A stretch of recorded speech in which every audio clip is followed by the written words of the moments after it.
Magandang araw mga ka-approve! For today's video, magsi-seafood naman tayo. Magluto tayo ng Cajun garlic shrimp. Wow! Talagang mapaparami ka ng kain dito. Ang sarap talaga ng hipon. Tara, samahan niyo na ulit kami magluto. Una ay mag-melt muna tayo ng butter. Diyan kasi natin gigisahin yung ating garlic. Isang buo at kalahating garlic po yung tinadtad namin para dyan. Gigisahin lang po natin yan. Pagkagisa po natin yan, pwede na natin ilagay yung white onion natin. Tapos po, naglagay ako ng 1 tablespoon ng Cajun seasoning.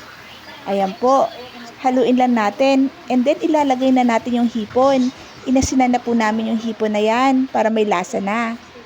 Tapos po, lalagyan natin ng Sprite. Takpan na po natin para kumulo siya with Sprite. And then po, lagyan natin ng asukal para po magkaroon po ng konting tamis. Lagyan na rin po natin ng ketchup para sa kulay at tomato paste. Haluin lang po natin yan. Tapos ilagay na po natin yung mais na nilaga natin kanina.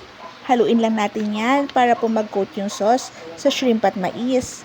Pagkatapos po, pigaan po natin ng lemon. Ayan po, haluin lang po ulit natin. At tapos na po yung ating Cajun garlic shrimp. Kain po tayo!